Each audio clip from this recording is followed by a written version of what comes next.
no capítulo 1, tá bom? 1 aos Tessalonicenses, capítulo 1. Irmãos, eu gostaria hoje, com muito temor, reverência, respeito na presença do nosso Deus, começar a pregar uma série de mensagens que nós chamamos mensagens expositivas. Quero expor a primeira carta aos Tessalonicenses para a igreja. Pouco tempo, 5, 6 mensagens talvez, mas 5, 6 mensagens baseadas na primeira carta aos Tessalonicenses, cada mensagem um capítulo. Estou fazendo isso porque entendo que é o melhor para a vida da igreja. Estou fazendo isso porque eu entendo que a palavra de Deus ela é viva, e ela é autoridade, inclusive, sobre mim. E eu tenho que transmitir tão somente o que está aqui. Estou fazendo isso porque o apóstolo Paulo, por exemplo, falou a respeito do fato de que ele ensinou aos irmãos todo o desígnio de Deus. E às vezes somos deficientes porque o pregador, no caso eu, escolhe sempre os temas que são mais fáceis para ele. E, consequentemente, deixa de ensinar todo o desígnio de Deus. Quero basear-me no texto e nós aprendermos com essa carta, a carta aos Tessalonicenses, algumas verdades importantes para a nossa vida. Então, primeiro aos Tessalonicenses, nós vamos começar hoje com o capítulo 1. Para que nós compreendamos bem o que esse texto tem a dizer, nós vamos ler todo o capítulo. E todo o capítulo 1, na verdade, são apenas 12 versículos. Não são 12, 10. É porque eu estou na segunda, é a primeira. 1 Tessalonicenses, capítulo 1, verso de 1 a 10, eu vou fazer essa leitura com os irmãos. Então acompanhe, por gentileza, na sua Bíblia. Diz assim: Paulo, Silvano e Timóteo, a igreja dos Tessalonicenses em Deus Pai e no Senhor Jesus Cristo, graça e paz a vós outros. Damos sempre graças a Deus por todos vós, mencionando-vos em nossas orações, e sem cessar recordando-nos diante do nosso Deus e Pai da operosidade da vossa fé, da abnegação do vosso amor e da firmeza da vossa esperança em nosso Senhor Jesus Cristo.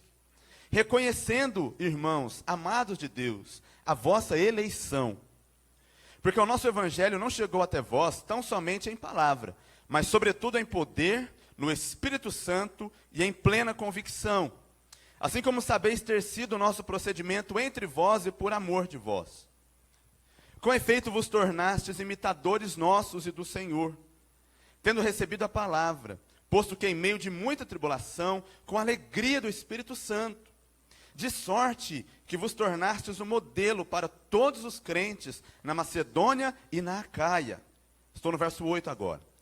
Porque de vós repercutiu a palavra do Senhor, não só na Macedônia e Acaia, mas também por toda parte se divulgou a vossa fé para com Deus, a tal ponto de não termos necessidade de acrescentar coisa alguma, pois eles mesmos, no tocante a nós, proclamam que repercussão teve o nosso ingresso no vosso meio, e como deixando os ídolos, vos convertestes a Deus, para servirdes o Deus vivo e verdadeiro, e para guardardes dos céus o seu Filho, a quem ele ressuscitou dentre os mortos, Jesus, que nos livra da ira vindoura.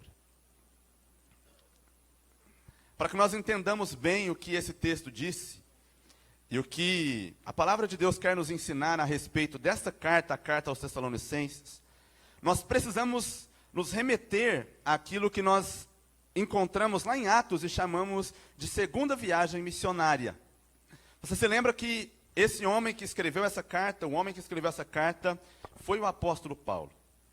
A igreja aos Tessalonicenses foi fundada pelo apóstolo Paulo na segunda viagem missionária. Atos capítulo 15 vai nos contar a respeito, final do capítulo, de uma contenda que houve entre Paulo e o seu atual companheiro de missões, que era Barnabé, por conta de um jovem chamado João Marcos, que havia abandonado eles na primeira viagem. E agora Barnabé queria levar João Marcos de novo. Mas Paulo disse que não era justo levar esse menino que antes havia abandonado eles no momento que eles precisavam dele. E houve uma contenda. Servos de Deus, irmãos, não deviam brigar, mas de vez em quando brigam. E foi o que aconteceu com Paulo e Barnabé. Houve essa discordância entre eles. Bem, fato é que agora não tínhamos só uma equipe missionária, mas duas. Porque Barnabé saiu com João Marcos e Paulo tomou Silas e saiu com Silas para a segunda viagem missionária. Eles tinham o propósito de confirmar as igrejas, ou seja, passar visitando as igrejas que já haviam fundado.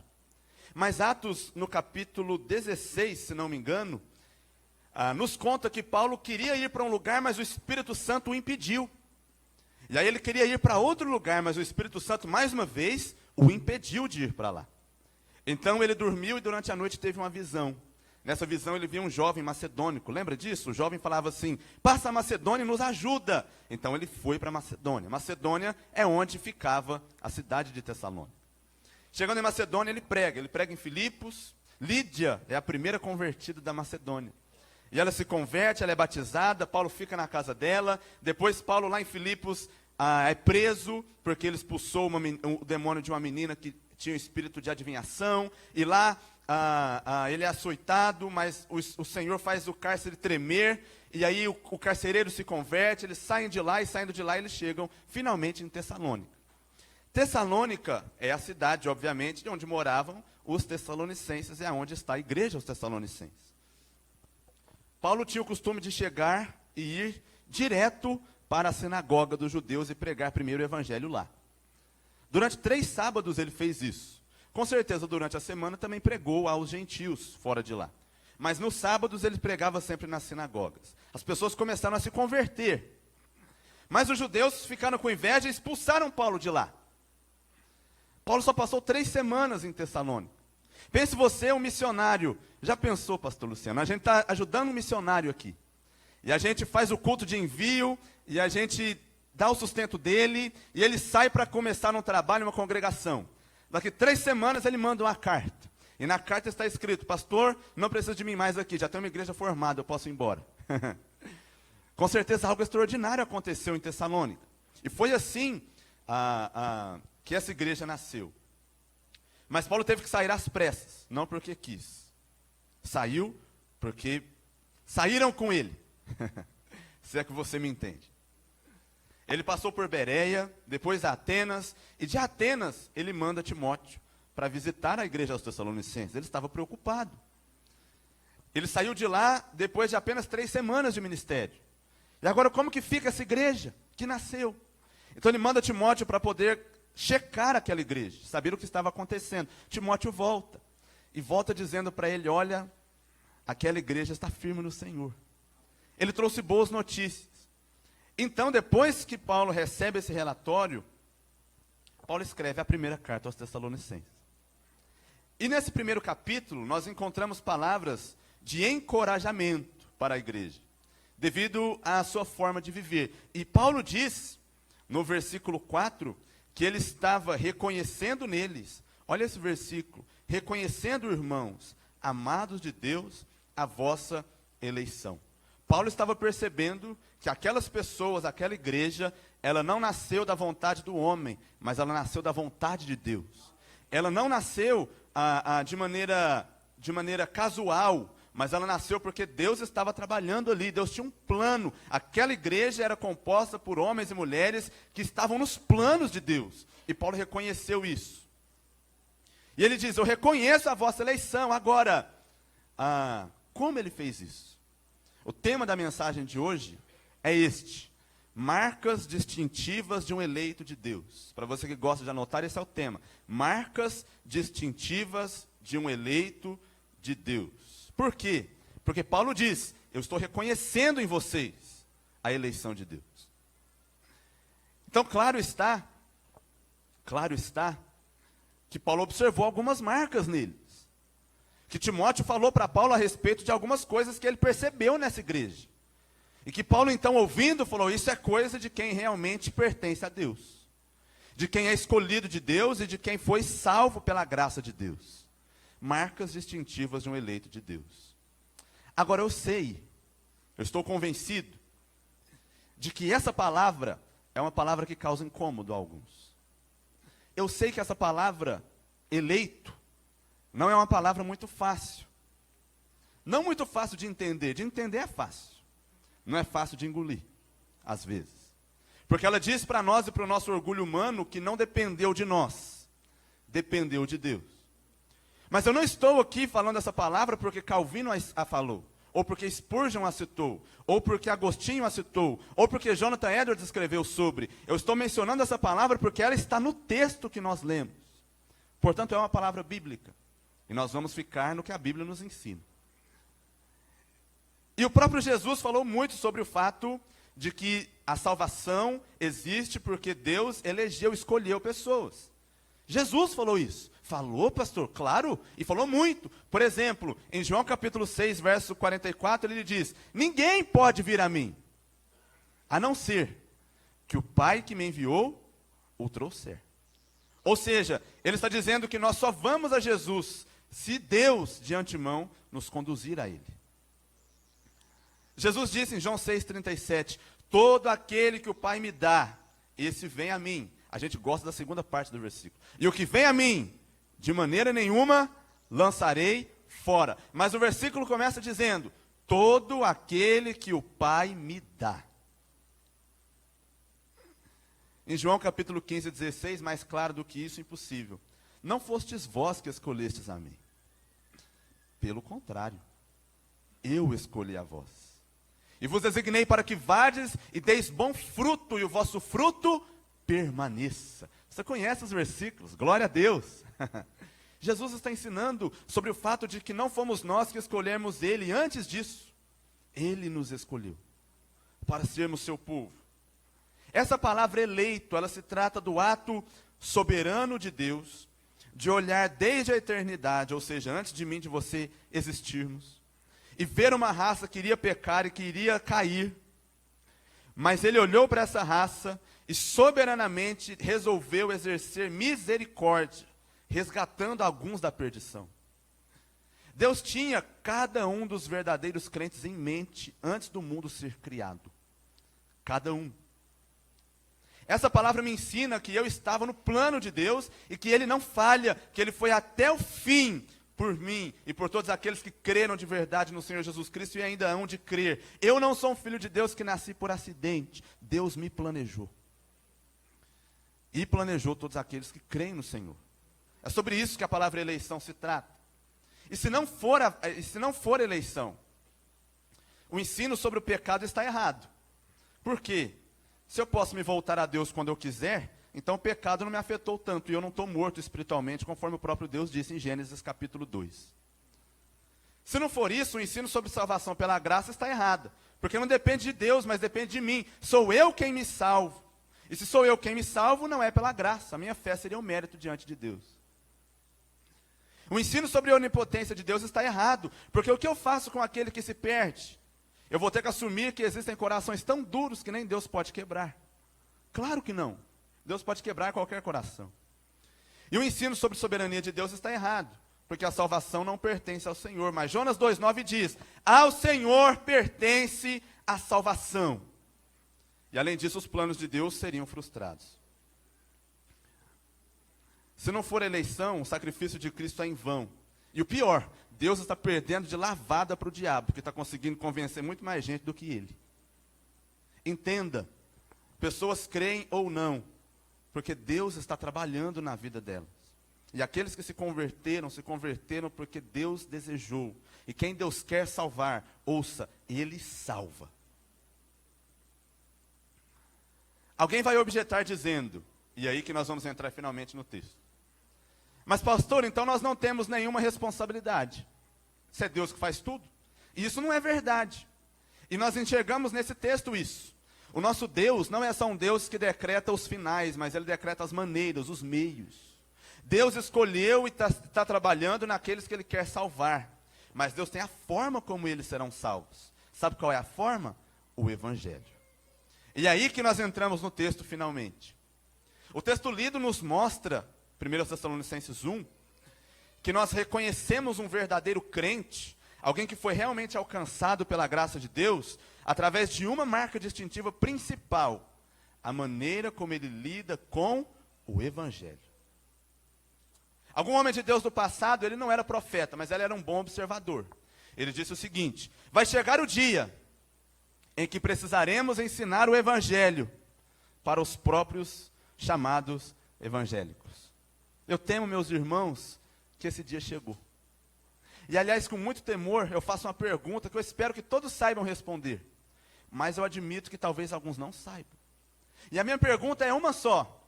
O que é o Evangelho? Você saberia me responder?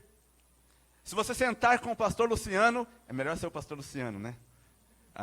Então você sentou com o pastor Luciano, ele te chamou. Não fica bravo comigo, foi ele que te chamou. Então ele te chamou lá, na sala dele, no gabinete, você sentou na frente dele e ele te fez uma pergunta.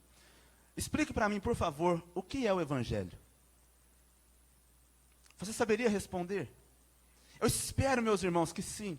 Porque a marca distintiva principal de alguém que creu em Deus é que ele sabe o que é o Evangelho. Mas pastor, eu não estou na igreja por causa desse tal Evangelho, eu não preciso saber o Evangelho. Pastor, eu estou na igreja porque alguém me convidou e eu fui tão bem acolhido que eu fiquei aqui. Pastor, eu estou na igreja porque a minha namorada, ou a menina que eu queria namorar, disse que só se eu viesse para a igreja ela namorava comigo, então eu vim. Pastor, eu vim para a igreja porque eu comi um yakisoba aqui tão gostoso que eu falei, eu vou ter que ficar nessa igreja. Pastor, eu estou na igreja porque o grupo de louvor vem aqui e canta tão bonito domingo à noite que eu falei, nossa, esse lugar é muito bom. Todos esses motivos são, inclusive, aliás, alguns deles legítimos, mas nenhum deles vai te levar para o céu. O que vai te levar para o céu é o Evangelho. O que é o Evangelho? Eu respondo para você, e com poucas palavras. O Evangelho é um comunicado, é uma notificação real da parte do Rei do Universo para o pecador, comunicando a ele que ele justifica o pecador que ofendeu, que é rebelde, que é transgressor. Que ele justifica esse pecador gratuitamente, mediante arrependimento dos pecados e fé exclusiva na obra de Jesus Cristo na cruz do Calvário. Isso é o Evangelho. É um comunicado real. É Deus, o Deus do universo, dizendo a você e a mim: há perdão se você se arrepender e crer em Jesus Cristo. E não há nenhum outro meio a não ser esse. Essa é a marca distintiva fundamental. O verdadeiro crente recebeu o Evangelho. Ele é ferido de morte pelo Evangelho. O Evangelho, alguém disse, é a única arma que aponta para o morto, que atira no morto e faz o morto voltar a viver. Então é uma ferida de morte, mas é uma ferida de morte que nos leva à vida. Nós vemos nesse texto duas maneiras sobre a forma como o homem de Deus se relaciona com o Evangelho. A maneira como ele chega e a maneira como ele é recebido. E é isso que nós vamos ver. No texto, a maneira como o Evangelho chegou. E no texto, a maneira como o Evangelho deve ser recebido por quem é crente de verdade em Jesus Cristo. Então eu queria que você olhasse, por favor, o versículo 5. E o versículo 5 diz: o nosso Evangelho não chegou até vós tão somente em palavra, mas, qual que é a primeira palavra que está aí? Em poder. A segunda, no Espírito Santo. E a terceira, em plena convicção. O Evangelho do Senhor é mais do que apenas palavras. Mais do que apenas meras explicações teológicas. Mais do que apenas mera sistematização de palavras bem colocadas. O apóstolo Paulo está dizendo, o Evangelho chegou até vocês, não simplesmente nas simples palavras de alguém que estudou muito e agora fala bonito. Não, ele chegou em poder. Ouça bem, a palavra de Deus, o Evangelho, é o poder de Deus. É isso que Romanos capítulo 1 vai dizer para nós. Porque eu não me envergonho do Evangelho, porque é o poder de Deus, para a salvação de todo aquele que crê, primeiro do judeu e também do grego. A palavra poder é a palavra dínamos. A palavra dínamos é a palavra de onde vem a nossa palavra dinamite. O poder aqui aí traz a ideia de uma explosão impiedosa. Então, o eleito de Deus, quando recebe o Evangelho entra nele e faz uma explosão no seu coração. Para alguns, parece que o Evangelho chega e não fez diferença. Mas para quem é de Deus, para quem Deus quer salvar, quando o Evangelho entra, o Evangelho explode tudo dentro da gente. A palavra de Deus é poder. Você vai se lembrar e conhece versículos. A palavra de Deus é mais cortante do que espada de dois gumes. Você vai se lembrar do outro versículo. A minha palavra vai cumprir todo o propósito que eu estabeleci para ela. Ela não vai voltar para mim vazia, disse o Senhor. Deus age através da palavra. Como Deus criou tudo que existe? Você sabe? Claro que você sabe. Através da palavra. Deus disse, haja luz. E houve. Deus diz, haja vida e haverá vida. Na vida de qualquer pecador. Porque a palavra de Deus, segundo diz o apóstolo Paulo no versículo 5, é poder. Deus age através da sua palavra.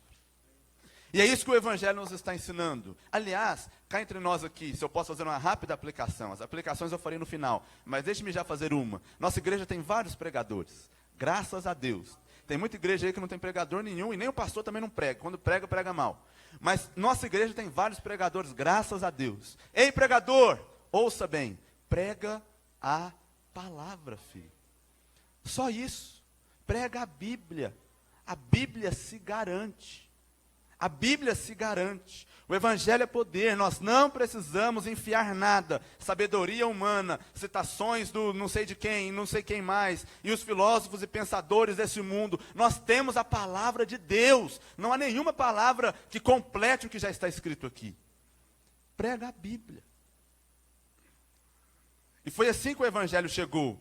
Ele chegou não somente em palavra, mas ele chegou em poder. Porque o Evangelho genuíno é poder de Deus. Uma explosão de Deus no coração do pecador, que Deus quer salvar. Segundo, diz o texto aí que ele chegou no Espírito Santo. Porque é o Espírito Santo quem aplica a palavra de acordo com o propósito de Deus no coração do pecador. Ouça, nós precisamos da palavra, mas o Espírito Santo é quem aplica essa palavra e vivifica ela no coração do crente. É por isso, meus irmãos, que eu não tenho dúvidas de que nada que eu disser para você aqui vai ter algum valor, a não ser que o Espírito Santo esteja trabalhando entre nós hoje. Eu não tenho dúvidas disso. Você precisa ouvir a palavra, mas você precisa depender de Deus. E que o Espírito Santo trabalhe. E eu, como pregador, tenho plena convicção de que nada que eu disser vai fazer efeito, a não ser que o Espírito Santo trabalhe. É por isso que eu tenho que andar com Ele. E é por isso que você também. Ser cheio do Espírito. Ele aplica a palavra no nosso coração. Agora, ele aplica no tempo dele e aplica do modo dele. Irmãos, não há uma receita. Sabia disso? Não há uma receita. E nós temos falhado muito como igreja do Senhor, porque nós queremos estabelecer receitas. Maneiras através da qual pessoas vão chegar à igreja. Maneiras através da qual pessoas vão se converter. Maneiras através da qual elas vão ouvir a palavra e entender a palavra. Nós temos que dar o nosso melhor. Mas entenda, às vezes vai dar certo de uma forma e às vezes não. Porque quem vai fazer acontecer, no fim das contas, não são os meus esforços humanos. É o Espírito Santo. Lembre-se que Paulo passou 3 semanas na igreja dos Tessalonicenses e precisou sair correndo. Como essa igreja poderia subsistir? A resposta é uma só: a obra do Espírito Santo. Como a nossa igreja poderá subsistir? Dependendo do Espírito Santo. Agora perceba o seguinte: é totalmente possível convencer a pessoa de suas imperfeições morais e ela ainda assim achar que não precisa de Deus. Gente, eu já evangelizei pessoas. Queira Deus, todos nós aqui já. Tem gente que dá vontade de abrir a cabeça dele e colocar o evangelho lá dentro. Porque o cara, você fala, não é possível que ele não vai converter. Em algumas ocasiões você fala para ele assim: você entende que você é um pecador? Entendo. Você entende que está perdido? Entendo. Você entende que está indo para o inferno? Entendo. Então você quer Jesus? Não! Ai, meu Deus! Como não? É porque eu posso convencê-lo de que ele tem suas imperfeições. Mas o Espírito Santo é quem convence ele do pecado, da justiça e do juízo. Quando o evangelho chega, ele chega assim. Lembra da Arca de Noé, por exemplo? Na Arca de Noé, enquanto ele estava construindo, eu não tenho dúvidas de que várias pessoas olharam aquela armação e disseram: olha, Noé, bom trabalho que você está fazendo aí, hein, cara. Noé, você está muito cansado, eu vou serrar uma madeira aqui para te ajudar. Ô Noé, você não quer descansar e hoje eu faço isso no seu lugar? Noé, você quer que eu traga as madeiras lá das minhas terras para você não ter que buscar? Noé, você não quer que eu vá atrás dos bichinhos para poder ajudar eles a entrar aqui na arca? Eles podiam fazer tudo isso, e ainda assim, quando o dilúvio viesse, eles iriam perecer. Porque a mensagem não era: ajude Noé a construir a arca. A mensagem era: entre na arca. Você pode fazer tudo, mas se não entrar, perece. Certa vez, estava evangelizando um rapaz, na cidade de Rio Bom, no Paraná. Passei um ano indo na casa dele. Todo domingo eu ia lá. Quando eu chegava lá depois de algum tempo, irmãos, ele já sabia tudo. Sabia tudo. Ele sabia os textos bíblicos que eu ia usar. Ele falava assim para mim: onde você vai abrir a Bíblia hoje? É nesse texto ou nesse texto? Eu estudei esse texto durante a semana. Verdade. E eu estava com raiva dele. Porque ele não se convertia. Embora entendia tudo. Tudo. E depois de um tempo eu falei: eu não vou mais lá. Estou jogando pérola a porco. Eu não vou fazer mais isso. E de fato passei um bom tempo sem ir. Aí nós iríamos fazer um culto evangelístico na cidade. A cidade é pequena. Então a gente passou convidando várias pessoas assim na região. E o rapaz que estava comigo, já a essa altura era um outro colega, o irmão Dorival. Ele falou assim: vamos lá chamar aquela pessoa. Falei: cara, não quero não. Ele falou: vamos chamar. Falei: sob esta palavra lançarei as redes. Não queria, mas ele me convenceu, nós fomos. E nós sentamos com ele, e era uma das primeiras vezes que o Dorival ia na casa dele. Eu já tinha ido durante quase um ano. Nós sentamos na casa dele, ele chamou a gente para entrar, ele sempre chamava a gente para entrar, oferecia até um café, inclusive. E a gente tomava um café, e nós tomamos um café, e eu aproveitei que eu estava lá mais uma vez, e eu me lembro que eu abri a Bíblia em 1 de João capítulo 5, e eu li o versículo: aquele que tem o filho tem a vida, aquele que não tem o filho de Deus não tem a vida. E fui claro para ele, e falei para ele sobre a necessidade de arrependimento e fé, e falei sobre a santidade de Deus e o pecado do homem, e falei que ele precisava se converter dos seus pecados. Nem perguntei se ele queria, falei: vamos orar, tem culto hoje à noite, se você quiser você vai lá, e nós estamos indo embora. Foi isso mesmo, aí eu orei. Depois que eu orei, estava levantando, o irmão Dorival falou assim, se dirigiu a ele e falou assim: irmão, você entendeu o que ele acabou de explicar? Ele disse: sim. E ele perguntou assim: você não quer hoje, portanto, render-se ao Senhor Jesus Cristo? Ele falou: eu quero. Eu falei: não! Não, senhor! Expliquei para ele tudo de novo. Falei: você quer? Ele falou: quero. Eu falei: não pode ser. E eu falei para ele várias vezes, e aquele homem não tinha jeito. Realmente ele havia entendido. Eu falei: o senhor roubou meu galardão, Dorival. Afinal de contas, o que foi que aconteceu ali? Sabe o que aconteceu? O que aconteceu é que o irmão Dorival, diferente de mim, ele estava confiando no poder do Evangelho. E ele estava andando com Deus. E o Espírito Santo trabalhou na vida dele naquele momento. E aquele homem falou: eu creio, não, eu creio, eu entendi tudo. E detalhe, depois que ele converteu, ele já sabia tudo, não precisava nem discipular mais, porque eu fiquei um ano indo na casa dele. Então ele já sabia de tudo. Já tinha lido a Bíblia, já tinha lido todo o Novo Testamento, não sei quantas vezes, etc. Fato é que o que aconteceu naquele momento, irmãos, porque em tantas outras ocasiões não foi possível, mas naquele momento foi. A resposta é uma só: o Espírito Santo trabalhou na vida daquele homem, quebrantou aquele coração, a palavra de Deus chegou com poder, e o irmão Dorival, diferente de mim, foi pregar para ele com o único elemento humano desse texto aqui do versículo 5, plena convicção. Eu não estava convicto. Aliás, eu era convicto do que o evangelho podia fazer, mas eu estava crente que na vida dele não ia fazer mais nada. Esse homem tem o coração tão duro que Deus não vai trabalhar na vida dele mais não. Mas o irmão Dorival sabia que Deus iria quebrantar aquele coração. E ele simplesmente fez uma pergunta. Quando chegar lá, eu vou cobrar dele. Vou olhar os galardões dele. Se tiver um lá meio assim, eu vou pegar para mim. Porque no fim ele levou esse homem a Cristo. Em plena convicção, diz o texto. Esse é o único elemento humano. Poder é de Deus. Quem age é o Espírito Santo. Mas da parte do homem tem que haver convicção. Deixa eu te fazer uma pergunta. Você crê de verdade que o Evangelho pode salvar pessoas? Você crê de verdade que o Evangelho salvou você? Você crê de verdade que por conta desse Evangelho a nossa situação diante de Deus está resolvida definitivamente por conta do que Jesus fez? Você crê de verdade nisso? Você precisa crer. Essa é a parte humana da história. Ela é inegociável, ela não é baseada em igreja, em salário, em cidade, em estrutura, ela é baseada na vontade de Deus. Por que Paulo tinha plena convicção aqui? Porque Paulo tentou ir para um lugar, mas o Espírito de Deus não permitiu. Tentou ir para outro, o Espírito de Deus não permitiu. Mas aí ele tem uma visão e tem certeza que é de Deus. Aquele jovem diz, passa a Macedônia e ajuda a gente. Paulo sabia, era Deus que estava levando ele àquele lugar. Então agora, ele fica 3 semanas lá só. Correm com ele de lá, mas ele não se importa, porque ele está convicto que aquela é a vontade de Deus para ele. O que fazia Paulo ser Paulo? O que fazia esse homem ser tão implacável na sua lida ministerial? A certeza de que ele estava bem no centro da vontade de Deus para ele. Simples assim.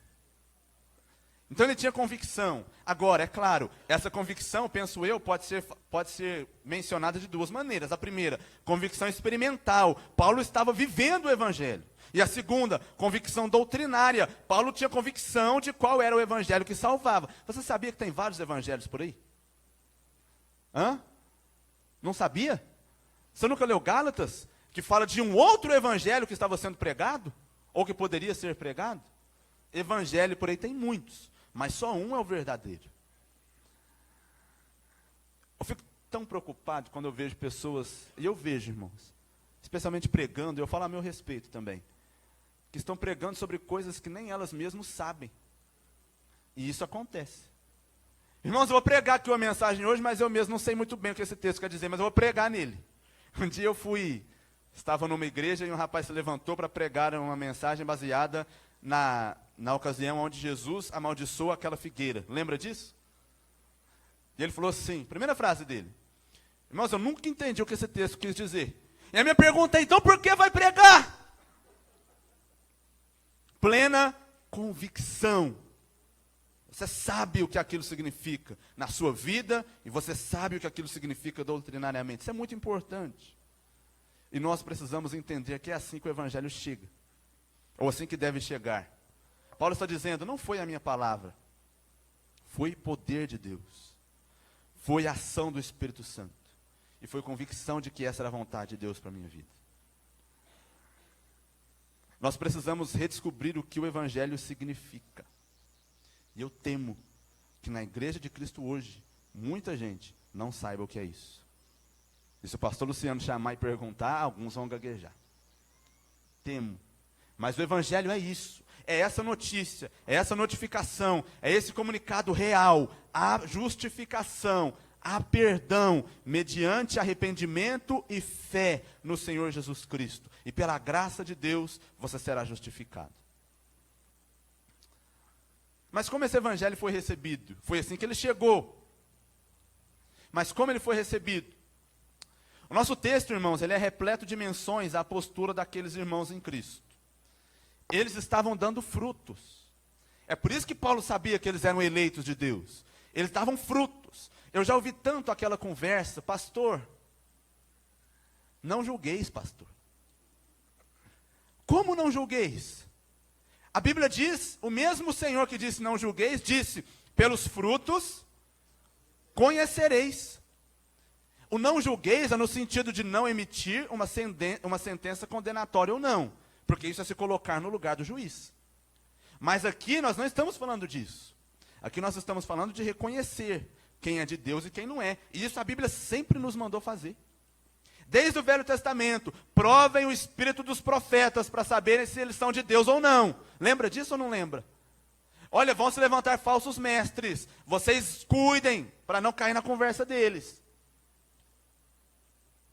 E com as pessoas, irmãos em Cristo, é a mesma coisa. Claro que nós podemos sim ser enganados por um ou outro, mas no geral, nós temos os frutos para nos ajudar a conhecer a árvore, sim. E crente tem que dar fruto, sim.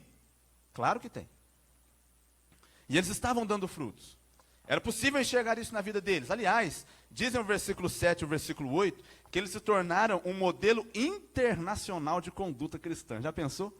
O apóstolo Paulo escreve uma carta para a gente, falando assim, a Igreja Batista da Vila Teixeira é um modelo para Campinas e para o Brasil inteiro e para a América do Sul inteira do que é ser crente de verdade. Paulo disse isso a respeito deles.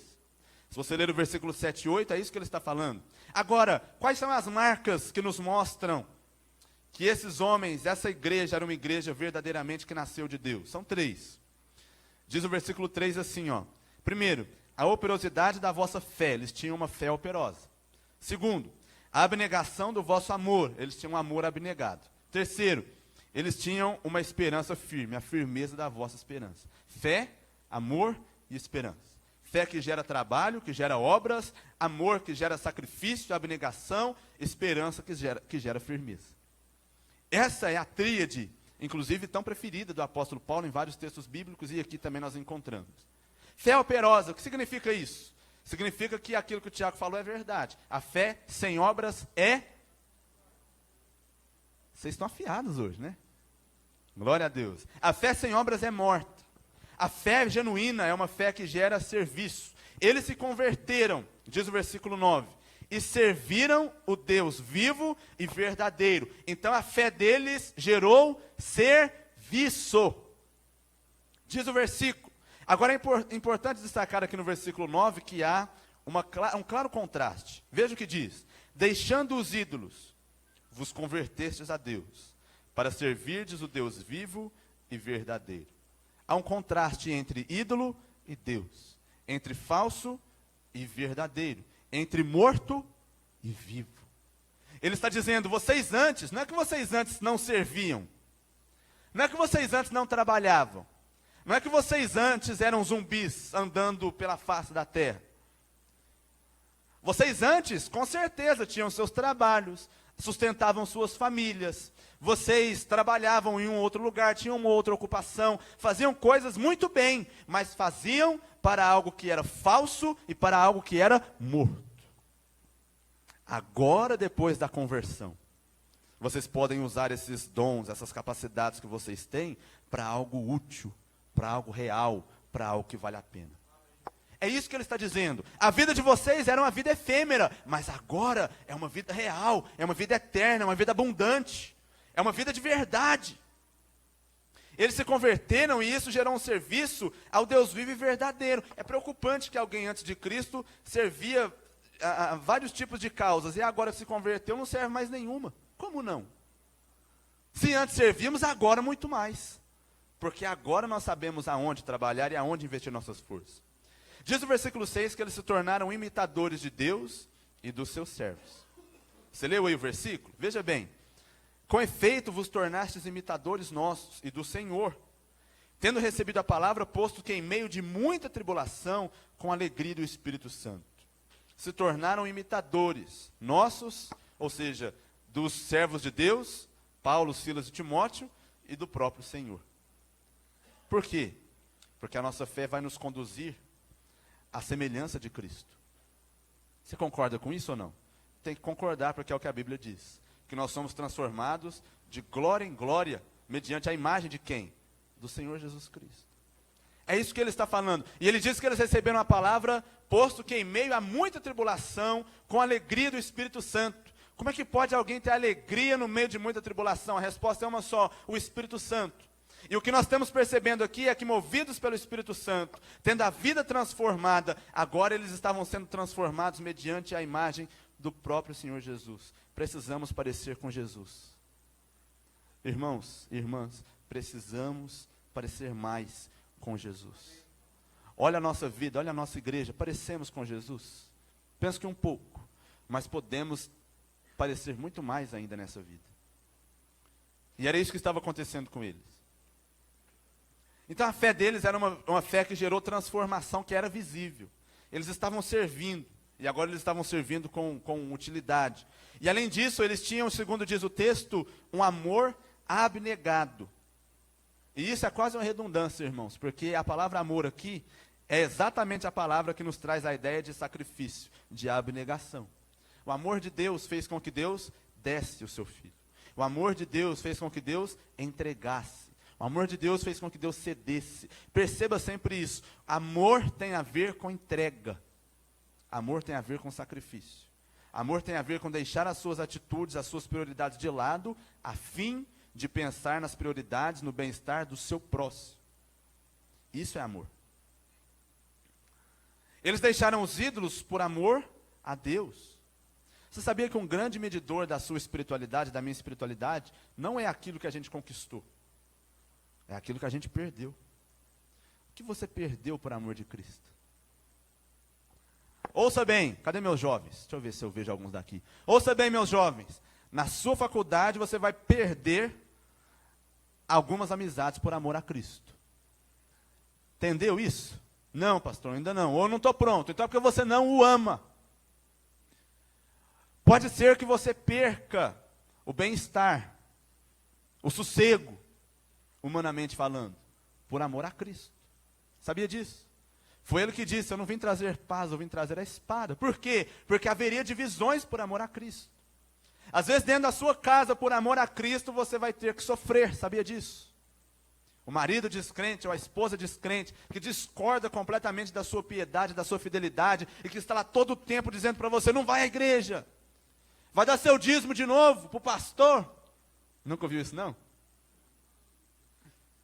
Você vai ouvir. Mas porque você ama, você entrega, você abre mão, porque você ama. O apóstolo Paulo, na primeira carta aos Coríntios, disse, vocês estão indo à justiça, por causa do prejuízo causado por um outro irmão em Cristo, é melhor que você sofra o dano. Literalmente é isso que a Bíblia pede. E Pedro diz, e a gente leu esse versículo inclusive recentemente, que é bem-aventurado aquele que sofre por amor ao nome de Jesus. Amor abnegado. E claro, isso envolve o amor a Deus, envolve o amor aos nossos irmãos. Nós estamos vivendo aí aquela questão envolvendo a família do Samuelzinho. E, irmãos, isso é amor abnegado. Abrir a porta da casa, levar daqui para lá, de lá para cá, ir visitar, ir ajudar, como tenho visto tantos irmãos fazendo. Amor abnegado. Por que eu vou deixar de cuidar da minha família para cuidar de um rapaz que eu nem conheço, que veio lá do norte? Porque você ama. E é isso que o Evangelho causa em nós. Terceiro e último, esperança firme. Eles aguardavam dos céus o Filho de Deus. A nossa igreja tem esquecido disso, irmãos. Não a nossa igreja local, a igreja do Senhor Jesus Cristo. Tem se esquecido disso. Nós temos voltado nossos olhos para essa vida. Para essa vida. Nós baseamos planos, nossos esforços, nós canalizamos nossos sentimentos, a nossa vida inteira baseado no que a gente vai receber aqui. Não estou dizendo que nós não devemos fazer isso, mas eu estou dizendo que o próprio Senhor Jesus falou que nós devemos ajuntar tesouros no céu. A eternidade é lá e não aqui. Mas nós temos feito isso. Os tessalonicenses não tinham mais esperança nas coisas dessa vida. Eles tinham esperança na promessa de Deus que foi feita para eles e que é feita para nós. E é isso que nos mantém firmes, irmãos. Esperança no Senhor.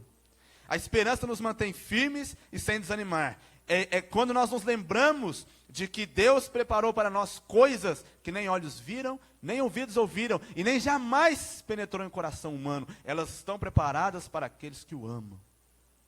É a esperança de que o Senhor Jesus falou assim, eu vou preparar-vos lugar, e quando eu preparar, eu voltarei, e vos receberei para mim mesmo, para que onde eu estiver, estejam vocês também.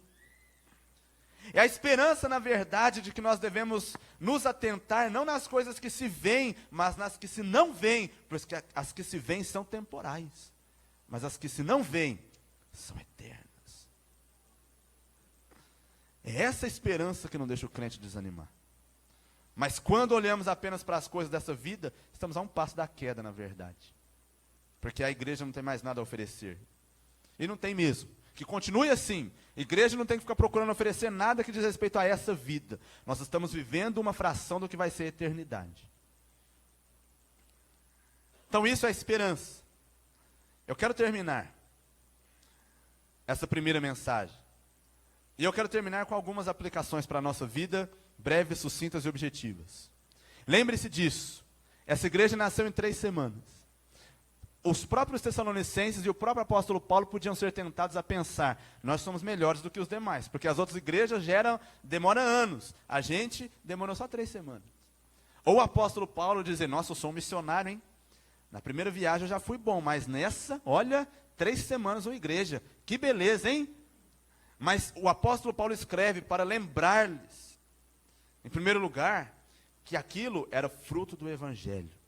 E nós precisamos relembrar o que é o Evangelho e passar a crer mais e a entender mais o que é o Evangelho. Deixa eu dizer só uma coisa. Porque eu acho que hoje nós não evangelizamos. Porque nós dizemos que estamos evangelizando quando estamos pedindo para a pessoa ouvir o programa de rádio. Você não está evangelizando. Isso é ótimo, mas você não está evangelizando.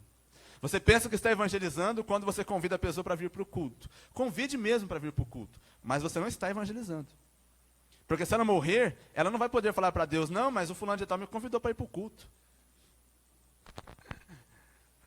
Você pode dizer, assista a pregação lá no Facebook do pastor John MacArthur. Assista mesmo, John MacArthur é ótimo. Mas indicar o John MacArthur não é evangelizar. Estamos falando dos nossos heróis, das nossas marcas, das nossas instituições, das nossas programações, e não de Jesus. Porque em vez de você falar assim, vai para o culto, você diz, vai a Jesus. Não era muito melhor? E claro, se ele vier para o culto, melhor ainda, que ele vai ouvir de Jesus. Mas e se não tiver tempo dele chegar aqui?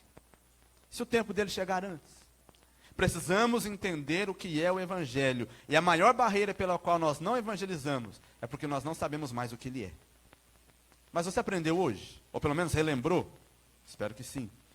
Segundo, nós precisamos unir discurso com vida. Som. O Evangelho transforma presente e transforma futuro. O Evangelho não nos salva só da condenação do futuro, ele nos salva da vaidade do presente. O Evangelho já me muda no presente. Eu falei sobre isso, sobre o contraste entre os ídolos e o Deus verdadeiro. Tem outro microfone por perto aí? Deixa eu pegar outro.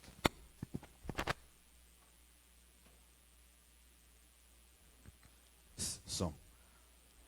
O microfone está igual a alguns irmãos, não está aguentando mais. Para de pregar, pastor.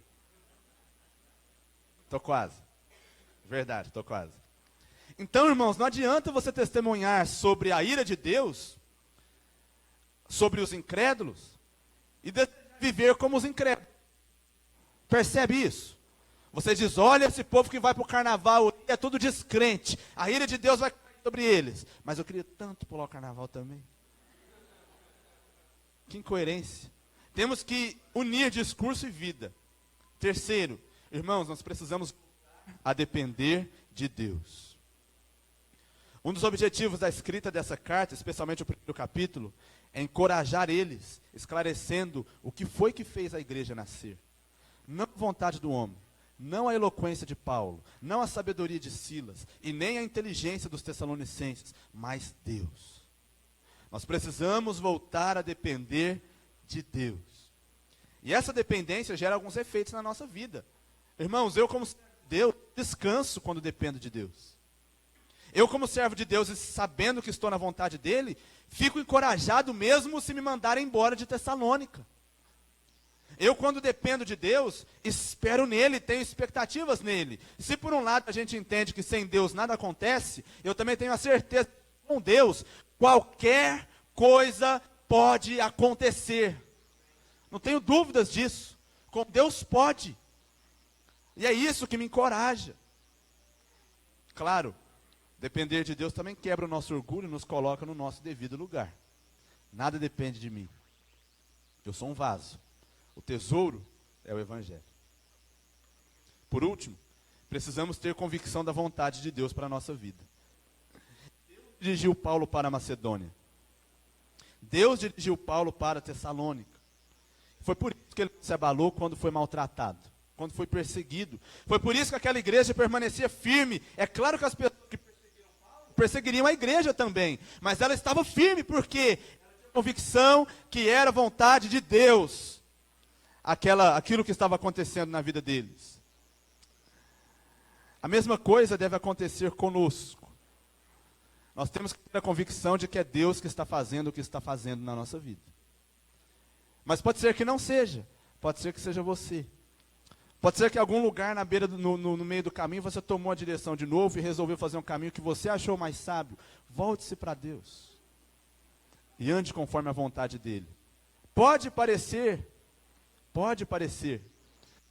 que não é a melhor coisa que Deus está fazendo. Mas ao contrário, não é a melhor coisa que você está pensando. Deus sempre faz o melhor. Vamos ter convicção da vontade de Deus para a nossa vida, voltar ao Evangelho, depender de Deus e ser transformados por esse Evangelho que o Senhor deixou tão graciosamente para a gente. Essa é a primeira carta aos Tessalonicenses, pelo menos o primeiro capítulo. E na nossa próxima mensagem, se Deus quiser, eu vou pregar sobre o capítulo 2. Nós vamos orar, e orando, eu passo para o pastor Luciano. Senhor Deus e Pai, obrigado por esse tempo. Nós te louvamos, Senhor, te agradecemos, Pai, pela graça do Senhor, pela tua bondade e pela tua palavra tão maravilhosa. Clamamos que o Senhor nos abençoe e nos ensine, assim como os Tessalonicenses, a sermos crentes, fiéis, de fé operosa, de amor abnegado, de esperança firme no Senhor. Esta é a nossa oração, que fazemos em nome de Jesus. Amém.